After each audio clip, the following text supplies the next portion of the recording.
So hello guys, कैसे हैं सभी लोग। उम्मीद करता हूँ आप सब अच्छे होंगे। तो आज की वीडियो में हम एक मॉड्यूल सॉल्व करने वाले हैं जिसका नाम है प्री सिक्योरिटी। ये हैक द बॉक्स की वेबसाइट पे मॉड्यूल अवेलेबल है। लास्ट वीडियो में मैंने इस मशीन को सॉल्व किया था, लाइक इस मॉड्यूल को, बट वो मॉड्यूल जो था वो पेड था, हमारे पास जो है प्रीमियम एक्सेस नहीं था। तो एनी हाउ मुझे मेरे फ्रेंड से इसका एक्सेस मिला है, तो सोचा कि क्यों ना जो मॉड्यूल शुरू किया था उससे ख़त्म किया जाए। तो यहाँ पर देखोगे तो प्री सिक्योरिटी का मॉड्यूल है, ये इजी लेवल का है। इसको ओके करते हैं। तो इसमें इंट्रोडक्शन टू साइबर सिक्योरिटी इसमें कुछ खास नहीं है, इसको आप खुद से पढ़ लेना।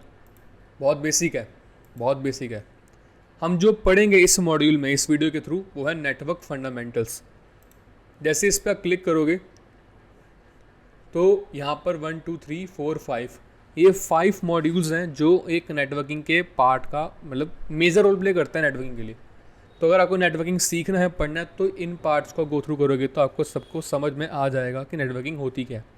एंड नेटवर्किंग बहुत इंपॉर्टेंट रोल प्ले करती है हैकिंग के अंदर। तो शुरू करते हैं व्हाट इज़ नेटवर्किंग से।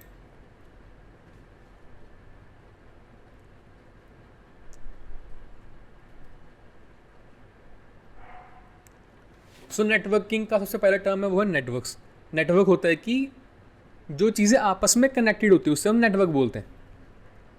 नेटवर्क आपका फ्रेंड सर्कल, जैसे आपके दोस्त होंगे, आप 2 दोस्त हैं या 3 दोस्त हो, वो 3 दोस्त एक नेटवर्क फॉर्म कर रहे हो। कुछ भी चीज़ आपस में जब कनेक्टेड होती है उससे नेटवर्क बोला जाता है। जैसे कि रेलवेज़ की जो ट्रैक्स होते हैं, पटरी उससे बोलता है, वो भी एक नेटवर्क फॉर्म करती है। हमारे जैसे आपके एक इंसान के जो भी कॉमन इंटरेस्ट होते हैं, उसकी हॉबीज़ हो गया, स्किल्स हो गए, ये सब कुछ नेटवर्क का ही पार्ट है। क्योंकि अब हम कंप्यूटिंग की बात कर रहे हैं या एथिकल हैकिंग की बात करें तो यहाँ पर हम यूज़ करते हैं नेटवर्किंग, जिसमें जो हमारे सारे डिवाइस आपस में जब कनेक्ट होते हैं तो उसे नेटवर्किंग बोला जाता है। सेम है भाई, तो बहुत सिंपल है। Network can be found in all walks of life, जैसे कि a city public transport system जो मैंने बोला, infrastructure such as national power grid of electricity, जो आपने देखा होगा कभी बिजली की तारें होती हैं वो आपस में जुड़ी होती हैं, या एक टावर दूसरे टावर वो एक चैन फॉर्म करती है जिसके थ्रू आपका जो है इलेक्ट्रिसिटी सप्लाई जा रही है from one city to another city. वो भी एक हमारा नेटवर्किंग का पार्ट है। Meeting and greeting your neighbours, ये भी एक नेटवर्क है कि आप अपनी जिस सोसाइटी में रह रहे हो, आप अपने सामने वाले जो आपके नेबर्स हैं, जो पड़ोसी हैं, उनके थ्रू आप जो है मिलते हो, उनके साथ बातें करते हो, अपनी जो भी आपकी फीलिंग्स हैं, चाहे अच्छी हैं बुरी है, आप उनके साथ शेयर करते हो, तो वो भी एक नेटवर्क ही फॉर्म करता है। अगर आज के टाइम की बात करें 2022 की, तो 2 बिलियन डिवाइसेस जो हैं इस टाइम कनेक्टेड हैं ग्लोबली, जो नेटवर्किंग फॉर्म कर रहे हैं या जो नेटवर्क को एक्सेस कर रहे हैं। Network are integrated into everyday life, हमें पता लग गया, हमने पढ़ लिया। इसके बाद फिर जैसे कि एग्जांपल के लिए 3 लोग हैं, एलिस, बॉब और जिम। ये तीनों एनी हाउ जैसे भी ये कम्युनिकेशन कर रहे हैं, चाहे वो सोशल मीडिया प्लेटफॉर्म हो, ईमेल हो, चैटिंग कर रहे हैं, व्हाट्सएप कर रहे हैं, तो आपस में जैसे भी ये कनेक्टेड है, ये भी एक नेटवर्क का ही पार्ट फॉर्म कर रहे हैं। तो इसका सबसे पहला क्वेश्चन है कि what is the key term for devices that are connected together, तो उसका आंसर है नेटवर्क। बस, और हमारा ये टास्क 1 ख़त्म, इसमें कुछ भी नहीं है इतना। अब ये मेन टॉपिक है, वो है इंटरनेट। शुरू करते हैं इसका नीचे से। जैसे कि पहले वाले डायग्राम में आपने देखा होगा कि पहले था एलिस था, जैन था, टॉबी था। अब मान लो कि हमारे साथ 2 लोग और ऐड हो गए जो कि बॉब और जिम। जब हम अलग अलग लोगों से हम कनेक्ट करते हैं तो उससे इंटरनेट फॉर्म किया जाता है। जैसे कि मैं अपने घर पर हूँ, आप जो जितने भी लोग ये वीडियो देख रहे हैं वो सब अपने अपने घर पर हो, and with the help of some protocols हम आपस में कम्युनिकेट कर रहे हैं, उसे बोलते हैं इंटरनेट, सिंपल सी लैंग्वेज में।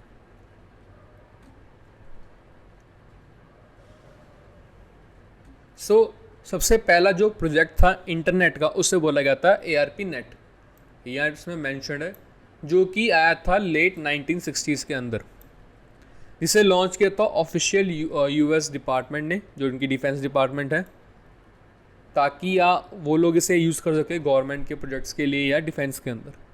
बट ये सक्सेसफुल इतना नहीं हुआ, मतलब चला बट इतना एडवांस नहीं था उस टाइम पे।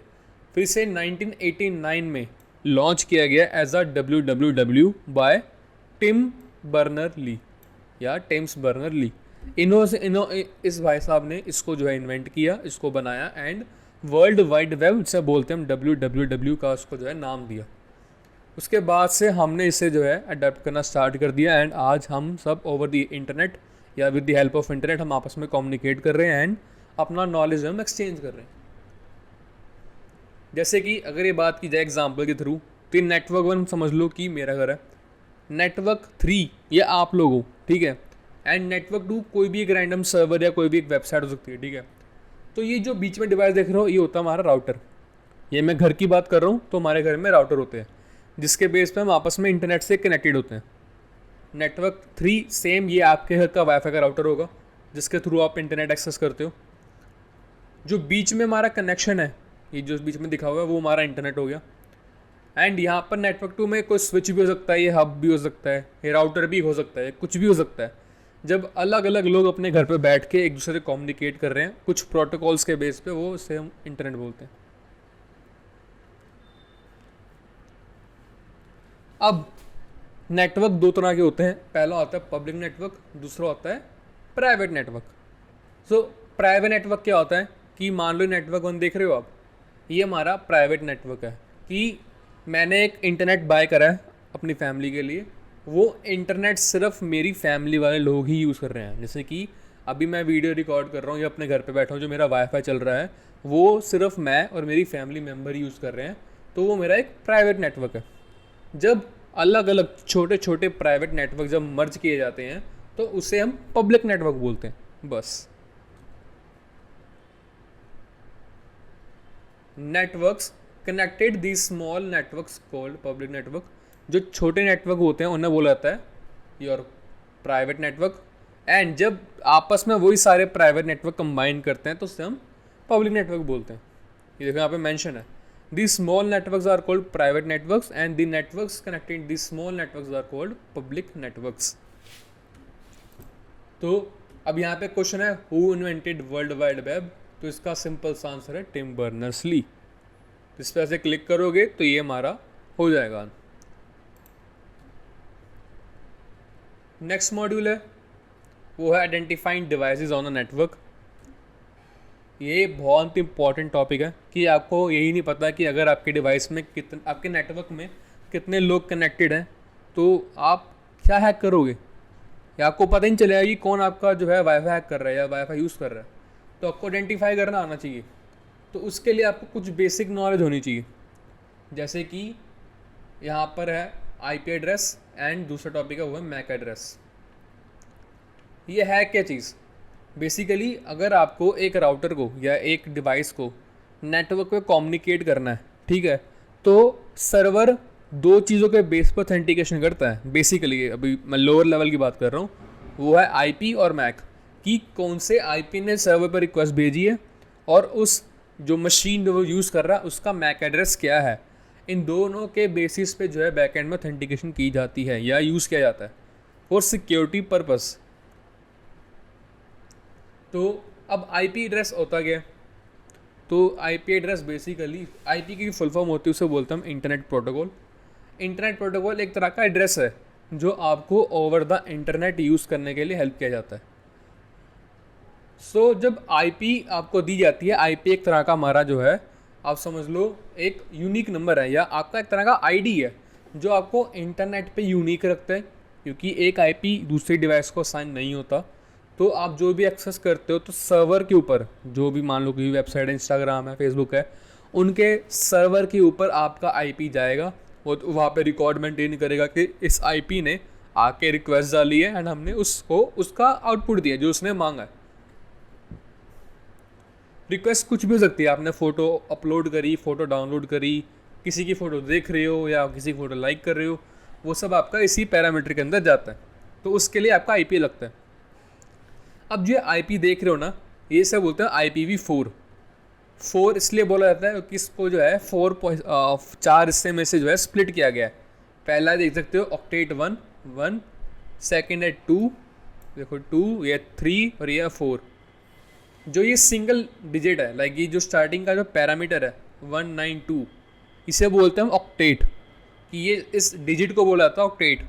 और ये इसकी स्टार्टिंग में है तो इसको बोलेंगे 1, ऑक्टेट 1। उसके बाद सेकंड नंबर पे तो ये ऑक्टेट 2, थर्ड नंबर पे तो ऑक्टेट 3, और लास्ट में ये है ऑक्टेट 4। और हर ऑक्टेट की लिमिट होती है 0 से लेके 255 तक, ये इसकी मैक्स लिमिट है। तो ऑक्टेट 1 की लिमिट है 0 से लेके 255, ऑक्टेट 2 की लिमिट है वो होती है 0 से लेके 255, सेम 3 की है, सेम 4 की है। तो आप सोच सकते हो कि कितने ज़्यादा यहाँ पर जो है पॉसिबिलिटीज़ बन सकती हैं एक आईपी एड्रेस असाइन होने की। ठीक है, जब भी आप वाईफाई या इंटरनेट घर पे लगवाते हो तो आपको स्टार्टिंग की जो 3 डिजिट है ना, ये ऑक्टेट 1, ऑक्टेट 2, ऑक्टेट 3, ये फिक्स होते हैं। ताकि रीज़न ये है कि जितने लोग या आपके आईएसपी से इंटरनेट खरीदेंगे तो वो उसका लास्ट ऑक्टेट 2 या और ऑक्टेट 3 का नंबर वो चेंज कर देते हैं बस। इससे क्या होता है कि अलग अलग लोगों को इंटरनेट एक्सेस करने में हेल्प होती है। अब मान लो कि आपके घर में 5 लोग हो आप जो वाईफाई यूज़ करते हो या इंटरनेट यूज़ करते हो, तो अब होगा क्या, तो आपकी 3 जो ऑक्टेट्स हैं, ऑक्टेट 1, 2, 3, ये हमेशा सेम रहते हैं। सिर्फ और सिर्फ ऑक्टेट 4 चेंज होगा। मान लो कि मेरे पास 5 डिवाइस मैंने बोला, तो पहला आएगा ये 1, ये हमारा जो नेटवर्क का रहता है, ये कभी चेंज नहीं होता। जो 5 डिवाइस होंगे उनका होगा 192.168.1.2, 192.168.1.3, ऐसी 4 और ऐसी सेम 5। सिर्फ लास्ट का नंबर ही चेंज होगा, कभी भी वो फिक्स नहीं रहता। अब आईपी भी 2 तरह के होते हैं, एक होता है पब्लिक आईपी, एक होता है प्राइवेट आईपी। प्राइवेट आईपी होता है वो जो आपका राउटर यूज़ करता है चेक करने के लिए कि कौन से आईपी ने रिक्वेस्ट डाली है या कौन से डिवाइस ने उसको रिक्वेस्ट भेजी है। मान लो एक टाइम पे आप भी इंटरनेट यूज़ कर रहे हो, आपके फादर भी यूज़ कर रहे हैं, आपकी मदर भी यूज़ कर रही हैं, 3 अलग अलग फ़ोन आपका जो है राउटर या आपका वाईफाई का जो मशीन है वो उसे मैनेज कर रहा है। कभी आपने सोचा है कि क्यों जब मैंने फेसबुक ओपन किया वो मेरे पास ही खुला, मेरे किसी फ्रेंड के पास क्यों नहीं गया या मेरे मदर के फ़ोन में ओपन क्यों नहीं हुआ? उसका रीज़न ये है कि वो ऑथेंटिकेट कर रहा है with the help of IP address के बेस पे वो काम कर रहा है। इस केस में जो मैंने अभी आपको बता रहा हूँ, इसमें मैक एड्रेस भी मेजर रोल प्ले करता है मैक बाइंडिंग के लिए, वो उसका भी नीचे पढ़ेंगे। तो जैसे कि यहाँ पर आप देख सकते हैं एग्जाम्पल के थ्रू कि एक ये मशीन है, इसका 2 आईपी होंगे, एक होगा पब्लिक आईपी, एक होगा प्राइवेट आईपी। प्राइवेट आईपी का यूज़ मैंने बता दिया है कि आपका राउटर यूज़ करता है। दूसरा, आप प्राइवेट आईपी का यूज़ हम तब करते हैं जब मुझे देखना है कि मेरे नेटवर्क में टोटल कितने डिवाइसेस कनेक्टेड हैं। तो अगर आपको ये देखना है तो उसके लिए क्या करोगे, आप अपना जो है कमांड प्रॉम्प्ट ओपन करोगे, यहाँ पे कमांड लिखोगे ipconfig, तो आपका जो भी आईपी होगा वो आपको यहाँ पे मिल जाएगा IPv4 के अंदर। बट एक चीज़ का ध्यान रखना, जब आप वाईफाई यूज़ कर रहे हो एंड अगर आप डेस्कटॉप ऑन कर रहे हो तो मेक श्योर कि आप ईथरनेट यूज़ करो या आपके पास वाईफाई कार्ड होना चाहिए।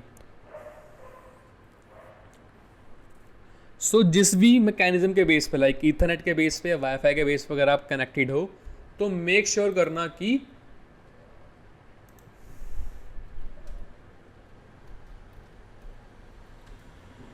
जब आप अपने ईथरनेट से कनेक्टेड हो, जब आप वाईफाई यूज़ कर रहे हो अपने लैपटॉप में, डेस्कटॉप में, तो एक चीज़ का ध्यान रखना कि आप इंटरनेट एक्सेस करने क्या मीडियम यूज़ कर रहे हो। जैसे कि मैं अगर डेस्कटॉप यूज़ कर रहा हूँ तो आप लोग देख सकते हो कि मैं जो है यहाँ पर अभी ईथरनेट यूज़ कर रहा हूँ, मैं वाईफाई कार्ड नहीं है मेरे डेस्कटॉप के अंदर। तो यहाँ पर आप पढ़ सकते हो कि लिखा हुआ है ईथरनेट अडेप्टर या वर्चुअल बॉक्स, ये वर्चुअल बॉक्स का है। नीचे लिखा हुआ है ईथरनेट अडेप्टर ईथरनेट। तो ये जो है मेरा मेन आईपी एड्रेस है, ये मेरा प्राइवेट आईपी है, मेरा ये 192.168.0.101 ये मेरा प्राइवेट आईपी है। वहीं अगर मैं अपना क्रोम ओपन करूं और यहाँ लिखूं व्हाट इज़ माय आईपी, तो यहाँ पर देख सकते हो 103.168.30171 और यहाँ पर देखोगे तो आईपी चेंज है। तो जो आपका ब्राउज़र आपको आईपी दिखाएगा ये आपका पब्लिक आईपी है, और यही पब्लिक आईपी जो है आपके सर्वर के ऊपर सेव होता है या वहाँ पे जो है मेंटेन किया जाता है। तो अगर आप कुछ भी गलत काम करते हो तो ये आईपी एड्रेस ट्रेस बैक हो जाता है, इस चीज़ का ध्यान रखना आप। अभी फ़िलहाल हम इस टॉपिक के बारे में बात नहीं कर रहे, इसको हम मिनिमाइज़ करते हैं। अब हम यहाँ पे IPv4 यूज़ कर रहे थे। अब इसकी जो हम कैलकुलेशन करते हैं वो होता है 2 की पावर 32, ये यूज़ किया जाता है जब आपको चेक करना है कि टोटल कितनी पॉसिबिलिटीज़ बनती हैं एक नेटवर्क के अंदर, या जो आपका आईएसपी आपको इंटरनेट दे रहा है वो कितने डिवाइसेस उस नेटवर्क से कनेक्ट कर सकता है, या जो उसके पास इंटरनेट है वो कितने लोगों को एक्सेस दे सकता है उस इंटरनेट का। तो इसका जो आंसर है वो है 4.29 बिलियन। इतनी ही पॉसिबिलिटीज़ बनती हैं। तो जैसे मान लो कि एयरटेल है, जियो है, वो बहुत बड़े ब्रांड है। अब उनके पास इतने सारे लाइक कस्टमर्स हैं कि ये 4 to 9 बिलियन की जो नंबर है ना, ये कम पड़ जाता है। तो ऐसे केसेस में जो है फिर IPv6 का यूज़ किया जाता है। IPv6 में क्या होता है कि जैसे कि हमने पढ़ा IPv4 में ये 4 ऑक्टेट होते हैं। इसी तरह अब इसमें ऑक्टेट नहीं बोला जाता, इसमें सारे नंबर्स हैं, इसे बोलते हैं हेक्साडेसिमल नंबर बोला जाता है, अगर मैं गलत नहीं हूँ तो इसमें अब 8 होंगे, जैसे कि 1 2 3 4 5 6 7 और 8। तो ये अब आपने देखा यहाँ पे पहले हमारे पास 4 ऑक्टेट थे, वो डबल हो गए IPv6 के अंदर। और इसमें जो पावर जैसे हम जो कैलकुलेट करते हैं वो होती है 2 की पावर 128, या इसके थ्रू हम कैलकुलेट करते हैं, जिसका जो आंसर आता है वो होता है 340 ट्रिलियन प्लस। अब ये बहुत बड़ा नंबर है, एंड ट्रस्ट मी ये नंबर अभी ख़त्म नहीं हुआ है, अभी भी चलता जा रहा है अभी इंडस्ट्री के अंदर। तो इसकी वजह से IPv6 की मदद से अब जो है IPv4 की जो प्रॉब्लम थी वो ख़त्म हो गई है। तो आपको पता ना चाहिए IPv6 क्या है।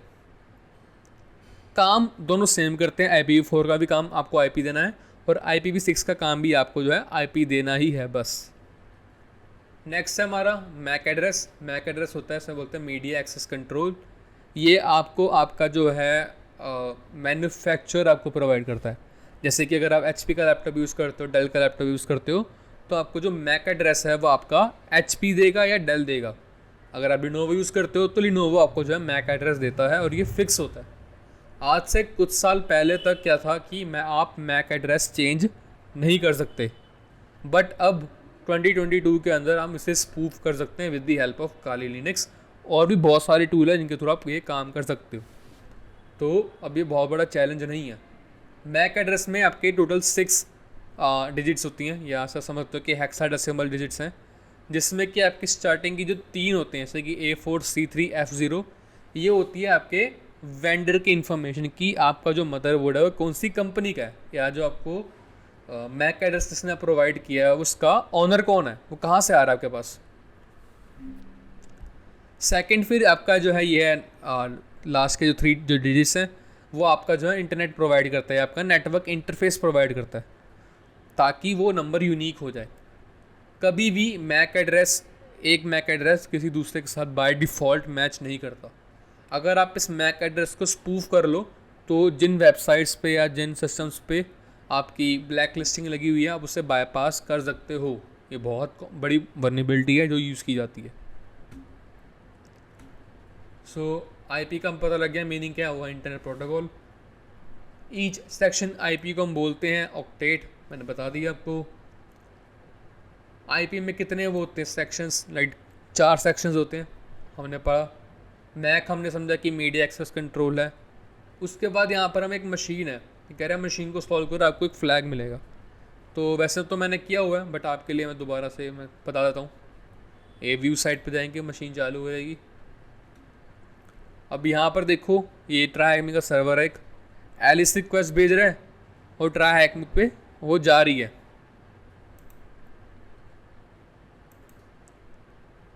बट भाई यहाँ पर बॉब है, जब बॉब रिक्वेस्ट भेज रहा है तो देखो ये ब्लू लाइन यहाँ से गया डॉट और ये गार्बेज चला गया कि उसने अलाउ नहीं किया। इट मीन्स कि बैकएंड में ब्लैक लिस्टिंग हो रखी होगी या मैक बाइंडिंग करी होगी जिस वजह से वो काम नहीं कर रहा। तो हमें क्या करना है, यहाँ पर जो मैक एड्रेस है उसे करना है कॉपी और यहाँ पर हमें जो है टाइप करना है जो एलिस का है। तो यहाँ पर है 00 12 32 2F 3339 एंड जैसे अब यहाँ से मैं रिक्वेस्ट भेजूँगा तो देखो ये ब्लू डॉट गया ट्राई हैकिंग के सर्वर पे एंड हमें जो है यहाँ पर इसका फ्लैग मिल गया। ये वही फ्लैग है जो मैंने उसमें मेंशन किया हुआ है। हम पीछे आ गए हैं, थोड़ा सा।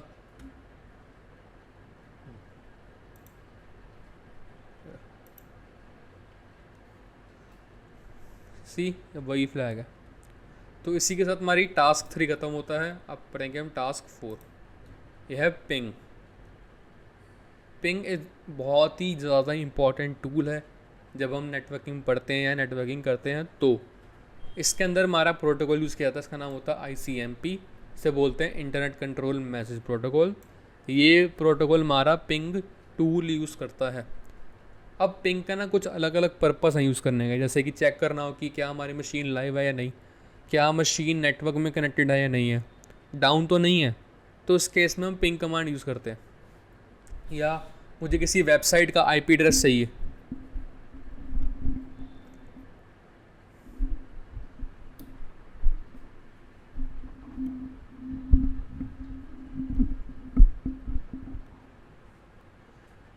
या मुझे किसी वेबसाइट का IP एड्रेस चाहिए, तब भी उस केस में मैं पिंग कमांड का मैं यूज़ करता हूँ। तो इसका प्रैक्टिकल करते हैं। तो पहले चलते नीचे, हम पहले पढ़ लेते हैं हमें करना क्या है। यहाँ पे कह रहे हैं कि हमें जो है इस एड्रेस पे पिंग करना है 888 पे। तो लिखते हैं 8.8.8.8 एंटर, ना सेंड पिंग रिक्वेस्ट। क्यों 8.8.8.8? ओके, सॉरी गलती हो गई। यहाँ पर नीचे आओगे तो कह रहे कि सिंटेक्स को प्रिंट करो पिंग वाले को। तो यहाँ पे मैं 8 नहीं लिखना, 10 लिखना है। एंड अप करेंगे पिंग,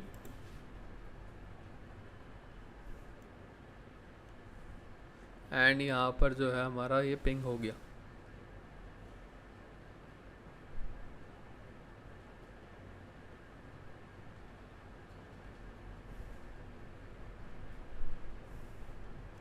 अब क्योंकि मैं ऑलरेडी मशीन पहले सॉल्व कर चुका हूँ, तो यहाँ पर जो है हमारा जो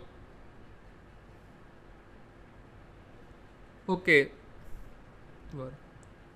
सो अब हमें क्या करना है, यहाँ पे कह रहा है व्हाट प्रोटोकॉल डज यूज होगा ICMP।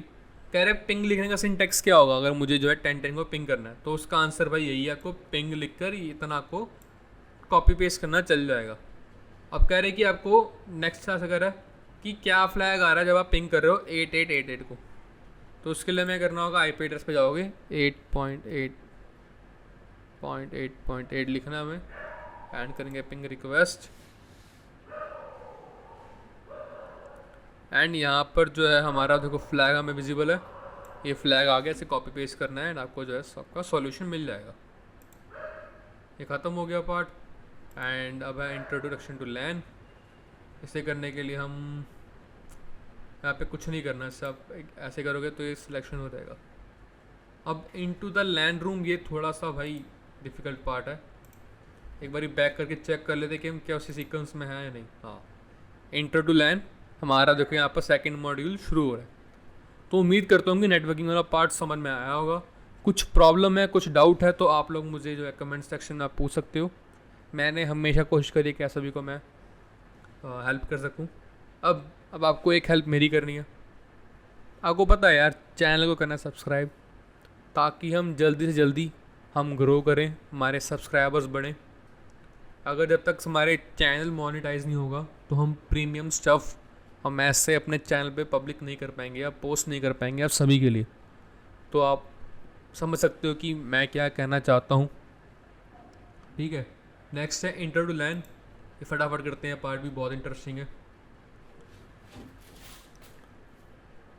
लैन तो सबसे पहले हमारे पास 3 होते हैं, लैन, मैन, वैन। अभी हमारे पास लैन है तो हम लैन बढ़ रहे हैं। लैन होता है हमारा लोकल एरिया नेटवर्क। बेसिकली जो आपके घर में जो इंटरनेट लगता है उसे लैन बोला जाता है। सिंपल सी बात, हम ज़्यादा बातें घुमाएंगे नहीं, है ना, वीडियो बहुत लंबी हो रहेगी। जितना मुझे लगता है ये 1 घंटे की वीडियो जाएगी। ठीक है, तो उसमें अलग अलग टोपोलॉजीज होती हैं, जैसे कि स्टार, बस और भी बहुत सारी होती हैं। इनका यूज़ एक नेटवर्क जब बिल्ड करते हैं ना तब बनाया जाता है। जैसे कि हमारे घर में एक राउटर है, वाईफाई का, हमारे घर में वाईफाई का एक राउटर लगा हुआ है, उससे आप भी कनेक्टेड हो, आपका लैपटॉप भी कनेक्टेड है, आपके मदर फादर सबके डिवाइसेस कनेक्टेड है, टीवी कनेक्टेड है, सब कुछ कनेक्टेड है। तो उसे बोलते हम स्टार, कि सेंट्रलाइज सिस्टम है, उसके बेसिस पे आप सारा एक जो है काम कर रहे हो। तो इसी तरह अलग अलग मैकेनिज़्म है या अलग अलग मेथड है जिसके थ्रू आप इंटरनेट एक्सेस कर सकते हो एक किसी कंपनी के अंदर या किसी ऑर्गेनाइजेशन के अंदर। अब सोचो, मान लो कि जिस कंपनी में 500 लोग काम कर रहे हैं, 700 लोग काम कर रहे हैं, वहाँ पे एक राउटर कितना काम कर लेगा? वहाँ पे फायरवॉल लगेगी, आईडीएस लगेगा, आईपीएस लगेगा, सिस्टम्स बैठेंगे, पूरा सर्वर बनाया जाएगा, उसके बाद डिवाइसेस में इंटरनेट जो है दिया जाता है। तो कितना कुछ है, तो वो सब हमें समझना है। सबसे पहले स्टार है। स्टार में बेसिकली आपका सेंट्रलाइज सिस्टम होगा, आपका स्विच, आपका हब, आपका राउटर, कुछ भी सेंटर में होगा, इसको आप डिनाई नहीं कर सकते, एंड सारे डिवाइस आपस में कनेक्टेड होंगे।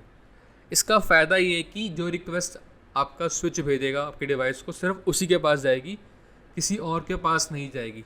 बट इसका प्रॉब्लम है कि इसे सेटअप करना थोड़ा कॉस्टली होता है, थोड़ा महंगा पड़ता है। सर्वर अगर ख़राब हो जाए बाय एनी चांस, या राउटर स्विच कुछ भी ख़राब हो जाए, जो सेंटर में काम कर रहा है ख़राब हो जाएगा, तो उसकी मेंटेनेंस महंगी पड़ती है और ये कॉस्टली आती है। नेक्स्ट है बस। बस में क्या होगा कि आपकी इंटरनेट की केबल लाइन होगी या नेटवर्क की लाइन होगी, जिसमें आपस में डिवाइसेस कनेक्टेड हैं एक ही लाइन के ऊपर। ये जो लाइन है ना, इसे बोलते हैं हम आपकी बैकबोन, या इंटरनेट की बैकबोन भी बोला जाता है इसे।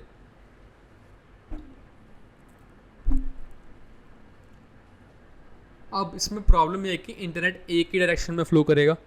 अगर मान लो यहाँ पर इस एरिया में, यहाँ पे मेरा कर्सर है, यहाँ पर अगर इंटरनेट चला गया या यहाँ से कनेक्शन ख़राब हो गया, तो ये पूरी लाइन को ख़राब कर सकता है। इस केस में ट्रबल शूट करना बहुत मुश्किल होता है, पर ये सस्ता पड़ता है। मान लो आपके घर में या आपके ऑफिस में 5 डिवाइस हैं, तो आप वहाँ पर ही लगा सकते हो, छोटे नेटवर्क के अंदर ही चल जाता है। बट अगर आपके घर में या आपके नेटवर्क में, ऑफिस में 5 डिवाइस से ज़्यादा है, तो उस केस में फिर यहाँ पर ये कामयाब नहीं है, ये नहीं चलेगा। फिर आती है हमारी रिंग टोपोलॉजी। रिंग टोपोलॉजी में आपके डिवाइसेस एक सर्कल की फॉर्म में कनेक्टेड है, तो जो आपकी रिक्वेस्ट है ना, वो यहाँ से होके दूसरे डिवाइस पे जाएगी, दूसरे से होकर तीसरे पे, तीसरे पे, चौथे पे। ये एक सर्कल पाथ में जो है हमारी रिक्वेस्ट जाती है। ये उल्टा भी चल सकता है और सीधा भी चल सकता है, डिपेंड करता है कि रिक्वेस्ट कौन सा डिवाइस किसको दे रहा है। ठीक है, तो अब इसमें प्रॉब्लम ये है कि अगर मान लो मेरा सिस्टम ए है, ए बी है, सी ए डी है, मुझे ए से रिक्वेस्ट सी भेजनी ना, तो ये बहुत लंबा घूम के जाएगा, तो ये ट्रैवल में बहुत टाइम लगता है, और यहाँ पे जो है कई बार पैकेट लॉस होने के चांसेस होते हैं। सेटअप करना ईजी इतना मुश्किल नहीं है, बट हाँ ये थोड़ा सा कॉम्प्लिकेटेड होता है, और ये अगर ट्रबल शूट करना पड़े तो ये टाइम कंज्यूमिंग टास्क है। फिर हो गया आपका स्विच। स्विच होता है हमारा, जैसे कि आपका इंटरनेट का केबल है, उसके बाद हम लगाते हैं राउटर। राउटर से हमने स्विच दिए अलग अलग। स्विच का काम ये है कि जितने भी डिवाइसेस उसमें कनेक्टेड होंगे उससे जो है इंटरनेट प्रोवाइड करेगा। स्विच का यूज़ हम जो है अलग अलग डिपार्टमेंट्स में लगाते हैं, जैसे कि उन्हें अलग करने के लिए। जैसे कि एक सेल्स का डिपार्टमेंट होगा, अकाउंट्स का डिपार्टमेंट होता है, एचआर का डिपार्टमेंट होता है। तो स्विच क्या करेगा, उन अलग इंडिविजुअल डिपार्टमेंट में अलग अलग इंटरनेट जो है सप्लाई करना शुरू कर देगा। तो इसका फ़ायदा ये है कि एक तो लोड नहीं आता सर्वर के ऊपर या लोड बैलेंसर के ऊपर, इंटरनेट स्मूथ चलता है। जहाँ पे इंटरनेट की रिक्वायरमेंट नहीं है वहाँ पे इतना परफॉर्मेंस की जहाँ पे ज़रूरत नहीं होती वहाँ पर वो नहीं जाता। ऑब्वियसली नेटवर्क है तो फ्लो करेगा, बट जहाँ पर रिक्वायरमेंट ज़्यादा है सबसे ज़्यादा वहाँ पर वो ईजिली स्मूथ वर्क कर सकता है। सबसे ज़्यादा बेस्ट पार्ट ये है कि ये सूटेबल है ईथरनेट के लिए। जिन भी ज़्यादातर जो कंपनीज डेस्कटॉप यूज़ करती हैं उनको इंटरनेट एक्सेस करने के लिए ईथरनेट चाहिए। ईथरनेट नहीं है तो फिर स्पेशल वाईफाई कार्ड ख़रीदना पड़ेगा, जो कि महंगा आता है। वो लगाएंगे तो फिर वाईफाई के बेस पे वो वहाँ पर इंटरनेट दे सकते हैं उसे। राउटर होता है जो रूट करता है, सिंपल लैंग्वेज में। मेरा कंप्यूटर ए है, एक कंप्यूटर बी है, मुझे इन्फॉर्मेशन भेजनी है, तो ये पाथ है, लाइक ये रिक्वेस्ट यहाँ से होके यहाँ से देन यहाँ भी जा सकती है, और ये नीचे होके भी जा सकती है। तो राउटर काम है उसको रूट करना बस। तो ये राउटर वाला जो फैसिलिटी है ये हमारे इनबिल्ट आती है, हमारे जो आजकल जो लेटेस्ट जो हमारे वाईफाई कार्ड्स आते हैं या वाईफाई के जो राउटर लगते हैं उनका काम ही यही है। तो ये ख़त्म हो गया, बहुत बड़ी एक्टिविटी नहीं थी ये। अब इसके क्वेश्चंस पढ़ते हैं। लैन का क्या नाम, फुल फॉर्म क्या होती है? Local area network. Verb given to job that router performs, सब बोलते हैं routing.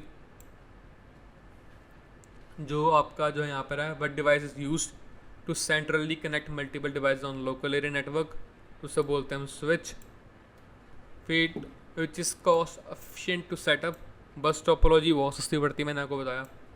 Which topology is expensive और वट टोपोलॉजी एक्सपेंसिव, तो बस 4, क्योंकि बीच में राउटर लगता है, बीच में स्विच लगेगा, स्विच की कॉस्ट महंगी होती है, जितने पोर्ट्स हैं उसके अंदर पीछे उसी के हिसाब से फिर वही पैसे रिक्वायरमेंट होती है। उसके बाद ये भाई फ्लैग है, फ्लैग ढूंढना होगा, फ्लैग भाई प्लीज़ खुद ढूंढना, क्योंकि ये 15 से 20 मिनट लगते हैं इसको फ्लैग निकालने में। कुछ नहीं करना, बहुत सिंपल, आपको नेक्स्ट नेक्स्ट नेक्स्ट करना है। फालतू के टास्क होंगे अब कर लेना, आपको समझ में आ जाएगा, उसमें इतना टेंशन वाली बात नहीं है। तो शुरू करते हैं विद टास्क 2, जिसका नाम है प्राइमर और सबनेटिंग। सबनेटिंग बेसिकली होता क्या है कि जो हमने पढ़ा ऊपर लैंस के बारे में और हमने आईपी के बारे में पढ़ा, आईपी के हमारे जो है 4 ऑक्टेट होते हैं, octet 1, octet 2, octet 3, octet 4। Subnetting में क्या होगा, उसी के बारे में उसको सबनेट करें, उसी के बारे में उससे जो हम सबनेट करते हैं। जैसे कि यहाँ पर इंटरनेट था, इंटरनेट के बाद हमारा राउटर हुआ, स्विच के बाद हमने उसे सबनेट कर दिया अलग अलग डिपार्टमेंट्स के ऊपर, जैसे कि अकाउंट, ह्यूमन, फाइनेंस और वो जितने भी डिपार्टमेंट्स होंगे उन हमने उसे उसी के अकॉर्डिंग जो है हम उससे स्प्लिट कर देंगे। जैसे कि ये हमारा आईपी हो गया।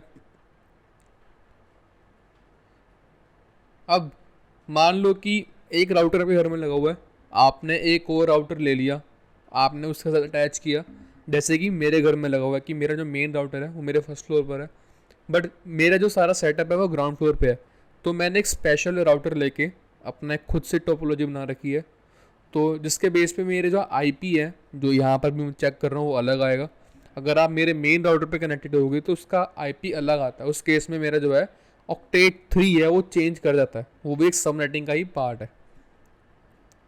अब इसके अंदर हमारे ना 3 तरह के एड्रेसेस हैं, जैसे कि नेटवर्क एड्रेस। अब मैंने आपको बताया वीडियो के स्टार्टिंग में जो हमारा आईपी होता है ऑक्टेट 1, 2, 3, वो हमारा आईएसपी देता है, इंटरनेट प्रोवाइडर। तो जैसे कि एग्जांपल के लिए हमारा आईपी आ रहा है 192.168.1 और 0, तो ये आपका नेटवर्क एड्रेस होगा। फिर आता है आपका होस्ट एड्रेस, कि जितने भी आपके डिवाइसेस नेटवर्क में कनेक्टेड होंगे उन सबको जो आईपी मिलेगा वो होगा आपका होस्ट एड्रेस। उसके बाद आएगा डिफ़ॉल्ट गेटवे। डिफ़ॉल्ट गेटवे होता है जिसके थ्रू आप अपने वाईफाई का या राउटर का जो है पासवर्ड आप चेंज कर सकते हो। उसी के बेस पे जो है हमारा जो है जो बैकएंड में कम्युनिकेशन होता है वो सब हमारा डिफ़ॉल्ट गेटवे ही करता है। तो उसका जो आईपी होगा या तो होगा 192.168.1, या तो वो 0 होगा, या जो लास्ट का जो होगा लाइक 255 या 254 वो उसको साइन होता है। जनरली 1 होगा या 0 होता है, नॉर्मली केस में देखा जाता है। मेरे अगर केस में देखोगे तो मेरा डिफ़ॉल्ट गेटवे जो है यहाँ पर 1 है, 192.168.0.1 0। यहाँ पे अगर मेरा मेन वाईफाई पे अगर आप कनेक्ट करोगे तो यहाँ पर 1 दिखाएगा, बट क्योंकि मैंने सबनेटिंग करी हुई है, मैंने अपने जो है डिवाइस स्प्लिट करा हुआ है, तो यहाँ पर मेरे केस में 0 आ रहा है। उम्मीद करता हूँ आपको ये चीज़ समझ में आ गई होगी सबनेटिंग क्या होता है। इसके बाद क्वेश्चन है कि हम जब अपने नेटवर्क को स्प्लिट करते हैं उसे बोलते हैं सबनेटिंग। 32 बिट्स की हमारी सबनेटिंग मास्क होता है। आईपी रेंज जो होती है 0 से 255 की होती है सबनेटिंग की, जो हमारा मेन वो है नंबर। उसके बाद जब हम नेटवर्क स्टार्ट करते हैं तब हमें हमारा होता है नेटवर्क एड्रेस होता है। जब आपको विद इन द नेटवर्क देखना होता है तो हमारा होस्ट एड्रेस होगा, और लास्ट में जो डेटा बचेगा हमारा वो डिफ़ॉल्ट गेटवे के थ्रू हमारा ट्रांसमिट होगा। तो ये थे हमारे बेसिक क्वेश्चंस और उसके आंसर्स। उम्मीद करता हूँ आपको समझ में आया होगा। नेक्स्ट हमारा टास्क 3 हुआ है ARP प्रोटोकॉल। यह मैंने हेडफोन को लगा रखे, स्क्रीन नहीं है।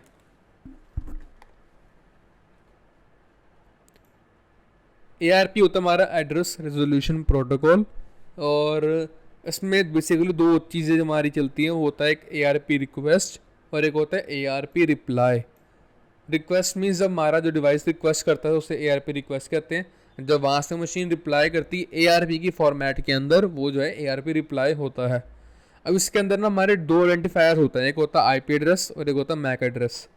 मैंने इस सबको पहले वाले एग्जाम्पल में समझाया कि अगर मेरे डिवाइस में मतलब मेरे नेटवर्क में 5 डिवाइसेस कनेक्टेड हैं, मेरे राउटर को कैसे पता चलेगा कि कौन से डिवाइस ने मेरे को रिक्वेस्ट भेजी है और उसका एड्रेस क्या है, तो वो आईपी एड्रेस और मैक एड्रेस के बेस पे ही किया जाता है।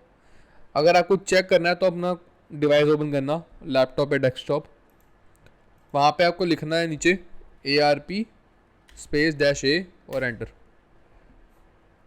तो आपको जो है आपके सिस्टम का पूरा ARP टेबल मिल जाएगा।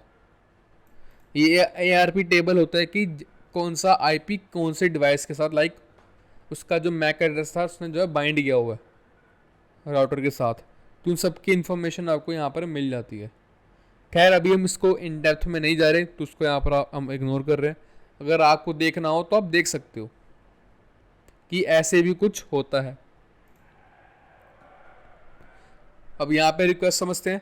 ARP request is sent a message is broadcast to every other device found on the network by the device asking whether or not the device MAC address matches the requested IP address. If the device does not have the requested IP address, the ARP reply return the initial device to acknowledge this. The initial device will now remember and store within its cache and ARP entry. कि यहाँ पर वही चीज़ जब हमारी request जाती है तो वहाँ पे हमारा मैक एड्रेस भी जाता है बैकएंड में, तो वो जो है रिक्वेस्ट के बेस पे चेक कर रहा है कि क्या वहाँ पे जो है जो रिक्वेस्ट के अंदर वो डिवाइस जो है आईपी और मैक एड्रेस मांग रहा है, अगर आपके पास है तो दे दो, वो देगा तो उसके साथ वो कनेक्शन बना लेगा। तो उसी के रिगार्डिंग बेसिक क्वेश्चन है कि ARP क्या होता है हमने समझा। इसके अंदर फिर क्या रिक्वेस्ट है, मैक एड्रेस क्या है, आईपी एड्रेस है, सो डेट्स इट। भैया वही बेसिक चीज़ें हम जो पढ़ते आ रहे हैं हमें रिपीट हो रही है। उसके बाद है ये DHCP, यहाँ शुरू से पढ़ते हैं। The IP address can assign either manually but entering them physical into a device or automatically most commonly using by DHCP से बोलता है डायनामिक होस्ट कॉन्फ़िगरेशन प्रोटोकॉल। ये जो है हमारा IP एड्रेस असाइन करने में काम करता है बैकएंड के अंदर। तो ऑटोमेटिक भी इसके थ्रू आप कर सकते हो और मैनुअली भी आप कर सकते हो, कोई प्रॉब्लम नहीं है। मैनुअल के केस में आपको जो है पूरा नेटवर्क सेटअप करना पड़ेगा, विंडोज सर्वर यूज़ करना पड़ेगा, उसके बाद सब कुछ किया जाएगा।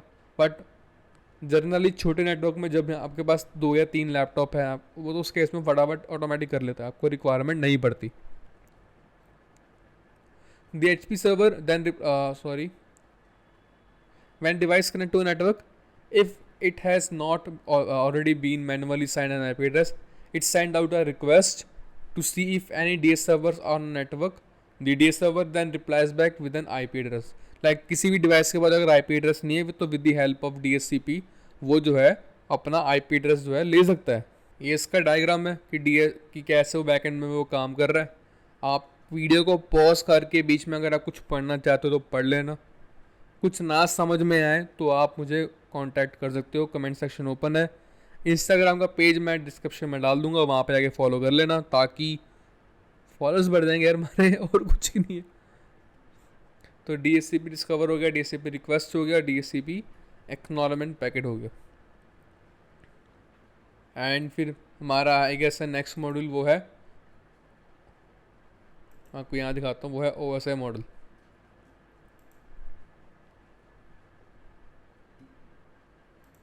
सो गाइस इसी के साथ हमारा नेटवर्किंग कंप्लीट हो गया, इंट्रो टू LAN भी कंप्लीट हो गया।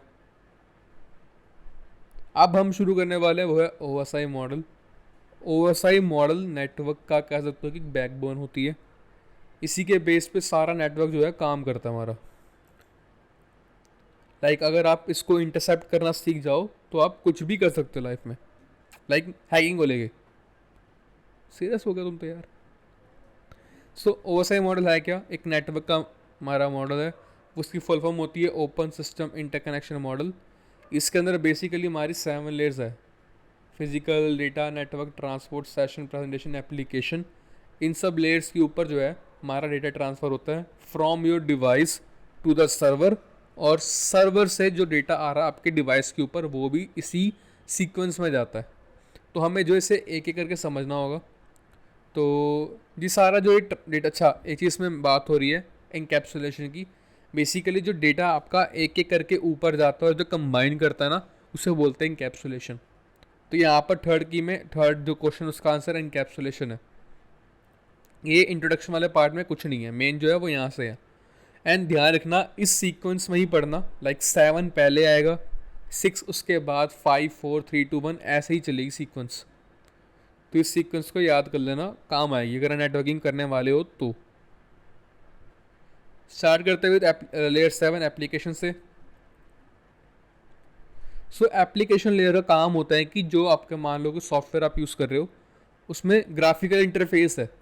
अब आपको कुछ चीज़ सेंड करनी है या रिसीव करनी है, वो हम लाइक ग्राफिक्स के बेस पे हम उसको इजीली कर सकते हैं। जैसे कि एक फाइल जीरो सॉफ्टवेयर है जो FTP के लिए यूज़ किया जाता है, या मान लो हमने अपने सर्वर पे FTP सेटअप किया हुआ है, फाइल ट्रांसफ़र प्रोटोकॉल। मुझे कुछ चीज़ वहाँ पर अपलोड करनी है, कुछ फाइल डाउनलोड करनी है, तो विद दी हेल्प ऑफ मैं FTP सॉफ्टवेयर के थ्रू मैं कर सकता हूँ। बहुत ईजी है, सर आपको यूज़र नेम पासवर्ड डालना है तो वो हो जाएगा।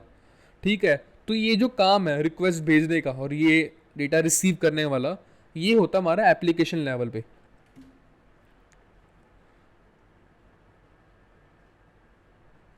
सो एग्जांपल के लिए जैसे बताया, जैसे कि फाइल जिला सॉफ्टवेयर है, ये प्रोवाइड करता है, मैं GUI प्रोवाइड करता है for the users to interact with data sent और रिसीव। आपको भेजना है या लेना है, आपकी मर्जी है। जिसमें हमारा DNS चलता है, डोमेन नेम सिस्टम, जो हमारा IP एड्रेस को आपके URL के साथ बाइंड करने में लाइक यूज़ किया जाता है, राइट। तो उस वक्त कंबाइन करेगा, आपका जो भी लिंक होगा ओपन करना, सेंड करना, रिसीव करना, तो जितने भी बैक एंड में प्रोसेस होगा वो सब हमारा जो है एप्लीकेशन लेयर के ऊपर काम कर रहा है। तो इन शॉर्ट हमारा जो काम एप्लीकेशन के थ्रू हो रहा है वो सारा एप्लीकेशन लेयर के अंदर हम कवर करेंगे। लेयर का नाम एप्लीकेशन है और इसमें हम with the help of graphical user interface हम यहाँ पे काम कर रहे हैं। उसके बाद आती है प्रेजेंटेशन लेयर। प्रेजेंटेशन लेयर क्या करती है हमारी, इसको साथ समझते हैं। Because software developer can develop any software such as email client differently, the data still needs to handle the same way no matter how the software works. So in simple term से बात करें तो जो ये presentation layer होती है ना, ये एक तरह का ट्रांसलेटर है। This layer act as a translator for data to and from the application layer. जो हमने OSI मॉडल में देखा, जो एप्लीकेशन लेयर हमारी है ये 7 वाली, और नीचे 5th पे सेशन लेयर है। अगर इससे कुछ डेटा ट्रांसफ़र करना है लाइक सेशन लेयर तक, तो प्रेजेंटेशन लेयर एज अ बीच में ट्रांसलेटर काम करेगी और सेशन लेयर पे उसको ट्रांसफ़र करेगी। और सेशन लेयर से कुछ अगर डेटा एप्लीकेशन पे जा रहा है, लाइक सर्वर से अगर इन्फॉर्मेशन किसी क्लाइंट पे जा रही है, तो उसको कन्वर्ट करने के लिए डेटा को बैकएंड में प्रेजेंटेशन काम करेगा और उसको एप्लीकेशन पे आगे ट्रांसफ़र कर देगा। बस यही काम है हमारा प्रेजेंटेशन लेयर का, लाइक उसको प्रेजेंट करना उसकी लेयर के हिसाब से। काम से ट्रांसलेटर करने का ही है। उसके बाद आता है सेशन। सेशन का काम है कि जब सेशन समझते हैं बेसिकली, जब आप एक वेबसाइट या किसी साइट को विजिट करते हो, तो जितने टाइम तक उस आप साइट को एक्सेस कर रहे हो ना, तो एक सेशन होता है। जब आपने उस वेबसाइट को बंद कर दिया तो डेटा जितना भी उस सेशन के अंदर होगा वो सब क्लोज हो जाता है। पहले मतलब अभी के टाइम पे जितनी भी हमारी कुकीज़ की इन्फॉर्मेशन होती है वो ज़्यादातर सेशन के अंदर ही स्टोर की जाती है। इसका रीज़न है कि पहले जो है कुकीज़ ब्राउज़र की जगह पे हमारे सिस्टम में स्टोर होती थी, तो उसकी वजह से क्या होता है कि कोई भी अगर पेन ड्राइव इंजेक्ट करता था और उन कुकीज़ को कॉपी करके अगर अपने पास सेव कर ले, तो बिना यूज़र नेम पासवर्ड के किसी भी वेबसाइट को एक्सेस कर सकता है जिस पे एक आपका अटैकर जो है लिंक्ड है या उस पर वो एक्सेस करता है। तो इसलिए अब जो है सेशंस पे सारी इन्फॉर्मेशन जो है ट्रैवल होती है। सो यहाँ पे समझते हैं, the session layer synchronizes the two computers to ensure that they are on the same page before data is sent or received. Like मान लो मेरा कंप्यूटर और मेरा सर्वर, लाइक जो जिस भी टारगेट वेबसाइट को आप एक्सेस कर रहे हो, तो sorry, with the help of session दोनों में सिंक्रोनाइजेशन बना रहेगा, लाइक दोनों स्मूथली काम करेंगी। सर्वर को पता रहेगा कि क्लाइंट क्या मांग रहा है और क्लाइंट को पता रहेगा कि सर्वर क्या मांग रहा है, तो बैलेंस बना रहे। इसलिए यहाँ पर सेशन का काम यूज़ किया जाता है, यह रिक्वायरमेंट हमें बढ़ती है। These checks are placed the session layer with begin to divide up the data sent into smaller chunks, like छोटे छोटे पीसेस में इसको डिवाइड किया जाता है, सब पैकेट्स बोलते हैं, and begin to send these chunks packet at a time. This divide up is beneficial because if the connection is lost, only the chunks that weren't yet sent will have to be sent again, not the entire piece of data. Think of it as loading a save file into a video game. सो अब होता क्या है कि कई बार जैसे data travel होता है ना, तो बहुत बड़ी फाइल्स होती हैं। अब मान लो 2 GB की फाइल आपको ओवर द इंटरनेट सेंड करनी है और एक साथ गई, एनी हाउ बीच में डेटा लॉस हो गया, नेट चला गया, ख़त्म हो गया, फिर तो 2 GB की फाइल जो आप इतनी देर से बैठे हो अपलोड करने के लिए, डाउनलोड करने के लिए, वो सारी मेहनत वेस्ट हो रहेगी। तो अब उस केस में क्या होगा कि अब जो है सेशन जितने बार आपका डेटा पैकेट होगा उसे स्प्लिट कर देगा छोटे अमाउंट के अंदर, लाइक कुछ KBs, कुछ MBs। It depends on the application, like क्या चल रहा है बैकेंड में या क्या सेंड कर रहे हो, वो आपके डेटा के ऊपर डिपेंड करता है। उसके बाद अब मान लो बीच में कोई ट्रांसमिशन के टाइम पे कुछ एक पैकेट लॉस हो गया, तो वो दोबारा रीट्रांसमिट करेगा उस पर्टिकुलर पैकेट को, वो पूरी फाइल ट्रांसमिट नहीं करेगा। तो इसकी वजह से काफ़ी बार जैसे कि अगर आपने देखा हो जो टॉरेंट वाले सॉफ्टवेयर होते हैं वो इसी प्रिंसिपल पे काम कर रहे हैं। आपने कुछ टॉरेंट पे लगाया, 1 घंटा आपने डाउनलोड किया, वो अभी कंप्लीट नहीं हुआ, हमने बंद कर दिया। जब हम दोबारा टॉरेंट स्टार्ट करते तो उसे वो उसी साइट से कंटिन्यू करता है कि जब जितना आपने लास्ट डाउनलोडिंग वाला पार्ट छोड़ा था, ठीक है। तो इस सेशन बहुत इंपॉर्टेंट रोल प्ले करता है। इससे क्वेश्चन है सेशन क्या होता है, लाइक क्लियर का नाम क्या हुआ, सेशन है। टेक्निकल टर्म जहाँ पे यूज़ हो रही है वो सेशन ही होती है, और जो डेटा स्मॉल चंक्स में जाता है उसे हम बोलते हैं पैकेट्स। सिंपल, इसमें कुछ बहुत रॉकेट साइंस तो है नहीं।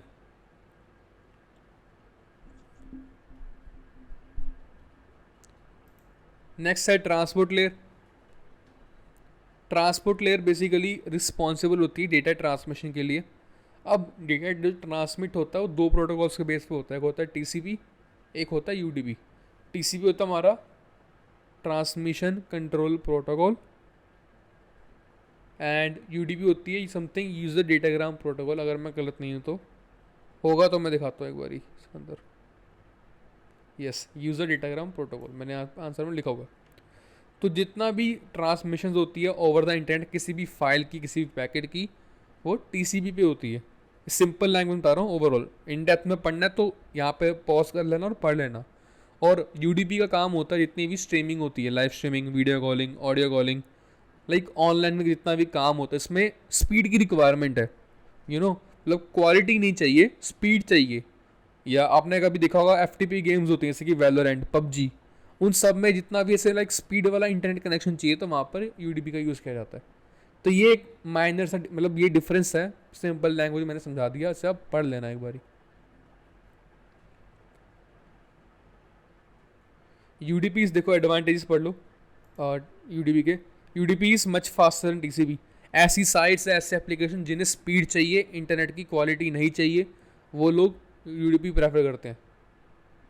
UDP कभी भी देखता नहीं है कि जो एप्लीकेशन है, इसका डिसएडवांटेज है कि वो कभी भी फोकस नहीं करता कि जो क्लाइंट है वो रिसीव कर रहा है या नहीं कर रहा, वो सिर्फ ट्रांसमिट करता जाएगा फटाफट फटाफट फटाफट। It is quite flexible to software developers in this sense, ये इसका डिसएडवांटेज है क्योंकि प्रॉपरली फ्लेक्सिबिलिटी नहीं बैठती।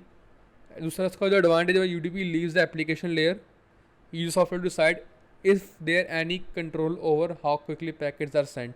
अगर यूज़र के पास कोई एनी हाउ मैकेनिज्म है जिसके बेस पे वो डिसाइड करते हैं कि पैकेट्स जल्दी ट्रांसमिट करो, तो वो 100% इसको जो है आप मॉडिफाई कर सकते हो, आपके ऊपर है।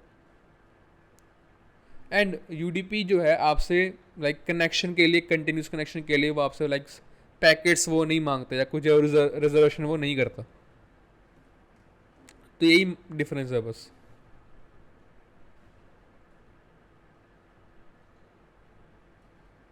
तो इससे कुछ क्वेश्चंस हैं, इसको रोकना, यहाँ पे पढ़ना, इसे समझना कि इसमें क्या क्या लिखा हुआ है, वरना एक एक के पास जाएंगे तो भाई वीडियो बहुत लंबी हो रहेगी। और वीडियो लंबी हो रही है तो आपको भाई चैनल को लाइक करना और वीडियो को सब्सक्राइब करना है। उल्टा बोल गया मैं चैनल को सब्सक्राइब करना और वीडियो को लाइक करना भाई, फटाफट से करो तभी मैं आगे बढ़ाऊँगा। अब मैं वेट कर रहा हूँ, कर दिया फटाफट से। चलो पढ़ते हैं अब आगे का। थर्ड हमारा ये है layer 3, task 6, network layer. Network में बेसिकली जो हमने सेशन में हमारे पास जो डेटा पैकेट्स थे जो चंक्स में डिवाइड हुआ, अब वो ट्रांसमिट होंगे from your device to this server, और या सर्वर से आपके डिवाइस पे। तो उसका जो रूट क्या होगा, मतलब वो कैसे ट्रैवल कर रहा है, वो सारा काम, ये जो सारा पाथ है वो नेटवर्क लेयर डिसाइड करती है। जैसे कि मेरे पास मेरा राउटर है, मेरे डिवाइस से पहले रिक्वेस्ट जाएगी मेरे राउटर पे, मेरे राउटर से रिक्वेस्ट जा रही है मेरे ISP के पास, मेरे ISP से रिक्वेस्ट जा रही है उनके आगे सर्वर पे, और इसी तरह बैक एंड में जितने सर्वर्स होंगे, जितने भी सैटेलाइट्स होंगी, वहाँ से ट्रांसमिशन होगा एंड वो आगे सर्वर के ऊपर रिक्वेस्ट डालेगा एंड सेम उसी तरह फिर उसी सीक्वेंस में डेटा जो है ट्रांसमिट होगा आपके पास। बस यही काम है इसका नेटवर्क लेयर का। ये यहाँ पर मैं होल्ड करूँ, यहाँ पे पॉज करना, इसे यहाँ पे पढ़ लेना। यहाँ पे क्वेश्चंस हैं, यहाँ पे अगेन मैं यहाँ पे होल्ड कर रहा हूँ, इसको देख के आप पढ़ लेना। कुछ ना समझ में आए तो आप मुझे कांटेक्ट कर सकते हो इन कमेंट सेक्शन। फिर लास्ट हमारा है data link layer. Data link layer focus on the physical addresses of the transmission. It receive packet from the network layer. Network layer से हमारे पास जो है वो रिसीव करेगा यहाँ से, including the IP address of the remote computer, adds in the physical MAC address for receiving endpoint inside every network enabled computer and network interface card which comes with a unique MAC address to identify it. Okay, so basically जो data transmit हुआ in network layer, जो small chunks travel हो रहे थे और data link layer में आएंगे, combine होंगे, प्लस हमारे सिस्टम में एक कार्ड होता है, इसे बोलते हैं NIC कार्ड। NIC कार्ड जो है हमारा, हमें जो है मैक एड्रेस देता है, इसे बोलते हैं नेटवर्क इंटरफेस कार्ड। सॉरी मैं गलत बोल गया। सो डेटा लिंक लेयर का सिंपल सा काम है कि जितना भी डेटा पैकेट्स आ रहा है उससे वो कंबाइन करे with the help of IP address and MAC address, ताकि वो आगे जो है जो आपका जो जहाँ पे उसे ट्रांसमिशन होना है, जिससे आप लाइक भेज रहे हो, उससे वो समझ सके कि किसको भेज रहे हो, लाइक किस IP पे जा रही है इन्फॉर्मेशन। तो वो सब सारा काम जो होगा डेटा लिंक लेयर के अंदर ही होगा।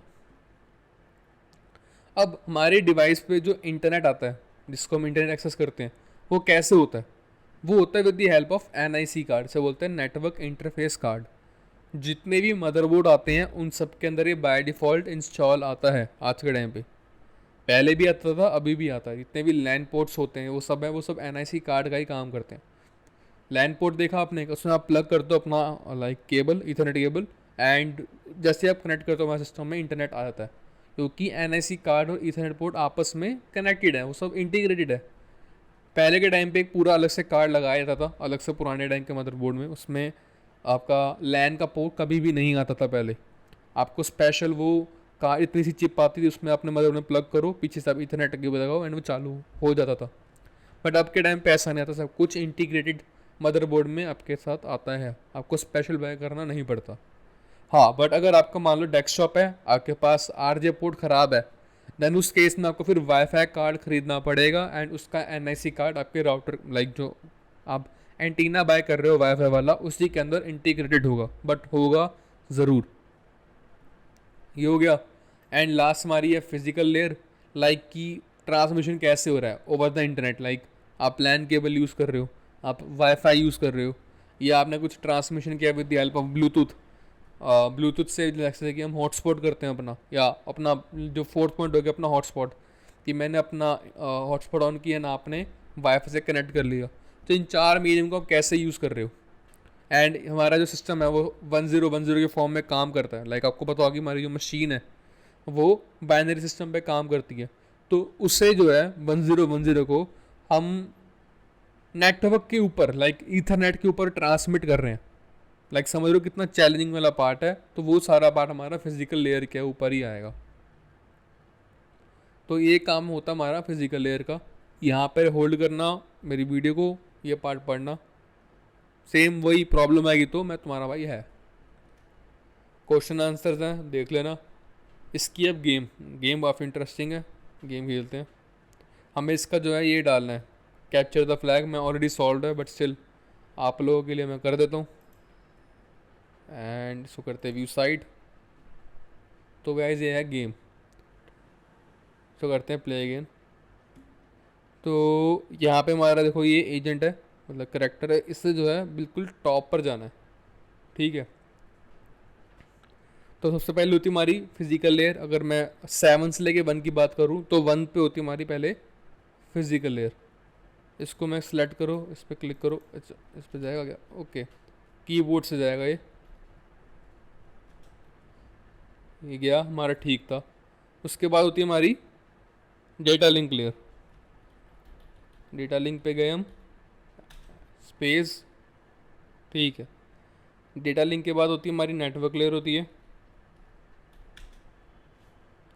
नेटवर्क लेयर के बाद हमारी होती है I guess transportation layer, transport layer.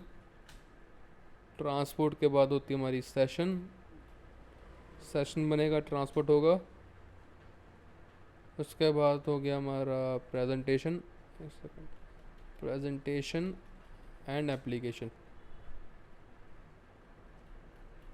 And ये हो गया हमारा एप्लीकेशन। सो देखो हमारा हमें लगे 69 सेकंड्स लगे, एंड हमें जो है हमारा ये फ्लैग मिल गया। काफ़ी इंटरेस्टिंग गेम थी। अभी अगर आप बाय करते हो तो ज़रूर खेलना इसे। मेन सिर्फ मोटिव समझाने का था, हम समझ चुके हैं, एंड इसी के साथ हमारा ये मॉड्यूल ख़त्म हो गया।